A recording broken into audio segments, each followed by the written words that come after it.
మనం కూడా గుర్తుపెట్టుకోవాలి. ఎవరిని మనం అన్యాయంగా నిందిస్తామో వారి ఉసురు కారణంగానే మనం దెబ్బతింటామండి, అనుమానం ఏం లేదండి. అక్కడ ఒక తొందరపాటు మాట తిట్టు ఎవరినైనా మన బంధువుల్ని మిత్రుల్ని నీలాపనిందలు వేసి తిట్టే ముందు బాగా ఆలోచించుకోవాలి. అలా అనవసరంగా నిందించిన వాళ్ళు రామాయణంలోనే బాధలు పడ్డారు మహానుభావులు, మామూలు వాళ్ళు కాదు. అగ్ని ప్రవేశం అప్పుడు సీతాదేవిని అనేక రకాల మాటలు అన్నాడు రామాయణంలో రాముడు. ఇప్పటికీ దాన్ని విమర్శిస్తారు చాలామంది హేతువాదులు, వాళ్ళు పూర్తిగా చదవక విషయం తెలియక అన్నాడు, అనేక రకాల మాటలు అన్నాడు. భర్తగా నిన్ను కాపాడాను నేను, నీ ఇష్టం వచ్చిన చోటుకి వెళ్ళొచ్చు అన్నాడు. అంతకంటే అవమానం ఉందా? ఆ మాట ఎందుకు రాముడి నోట వచ్చిందో తెలుసా? సీతాదేవి ఇంచుమించు అంత మాటనే లక్ష్మణుడిని అందమ్మ. గమనించండి, రామాయణం చదవకుండా మాట్లాడక. మాయలేడి కోసం ఆయన వెడితే హా సీత హా లక్ష్మణ అని అరిస్తే వెంటనే ఈయన్ని వెళ్ళమంటే నేను వెళ్ళనమ్మా, నీకు తెలియదు ఇది రాక్షసమాయ. వాడు అనేక రకాల మాయలు చేసేవాడు మిమిక్రీ చేయలేడా? మిమిక్రీ చేసేవాళ్ళు బోళ్ళు మంది ఉన్నారు ఇక్కడ. అలాగే వాడు రాక్షసుడు లేడి వేషంలో వచ్చాడు, ఇప్పుడేమో ధ్వనిని అనుకరించాడు. హా సీత హా లక్ష్మణ అంటున్నాడు. అది మా అన్నగారి గొంతు కాదమ్మా, నా మాట విను అంటే సీతాదేవి ఎంత మాట అందండి. వెళ్ళట్లేదని, మీ అన్నగారు చనిపోతే నన్ను పెళ్లి చేసుకుందామని చూస్తున్నావు, నేను అగ్ని ప్రవేశం చేస్తాను కానీ నీకు లొంగను అంది ఆవిడ. అంత మాట లక్ష్మణుడిని అనొచ్చా? అందువల్ల ఆవిడికి పట్టిన గ్రహస్థితి చూడండి. ఆ లక్ష్మణుడు చూస్తుండగానే అగ్ని ప్రవేశం చేయాల్సి వచ్చిందమ్మా.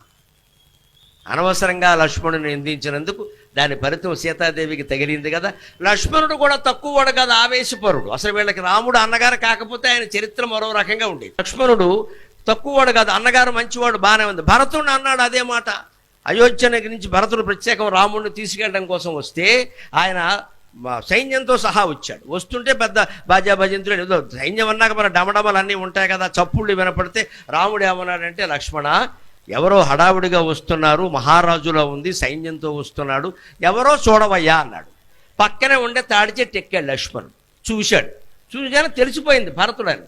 భరతుడని చెప్పచ్చు కదా, చెప్పలేదండి. ఇంకా తాడి చెట్టు దిక్కుండానే పైనుంచి హిజ్ మాస్టర్స్ వాయిస్ వాళ్ళ గొట్టం పెట్టి మాట్లాడాడు. ఏమిటో తెలుసా? దుర్మార్గుడు భరతుడు, వాడికి మనం ఇక్కడ కూడా క్షేమంగా ఉండడం ఇష్టం లేదు, నిన్ను నన్ను చంపడం కోసం వస్తున్నాడు. ఇంత మాట అవసరమా? భరతుడు అలాంటి వాడా? వాళ్ళకి తోబుట్టువు కదా.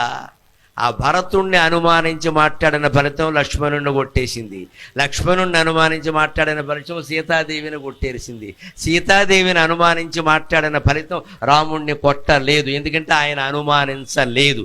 కేవలం ఆవిడ వేదవతీదేవిగా ఆ అరణ్య పర్వంలో మాయమైంది. మళ్ళీ వేదవతి వెళ్ళి సీతాదేవి రావాలంటే ఈ మాటలన్నీ అనాలి, ఆవిడ అగ్ని ప్రవేశం చెయ్యాలి. అందుకోసం రాముడు అన్నాడు, రాముడు పరమాత్మ పరబ్రహ్మ, అందుకని ఆయనకి ఆ కర్మఫలం తగలేదు.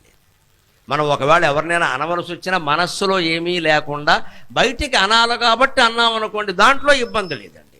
మనస్సులో కక్ష పెట్టుకుని అన్నాం అనుకోండి, అది తగిలేస్తుంది ఖచ్చితంగా. అనడానికి ఇది పెద్ద ఉదాహరణ.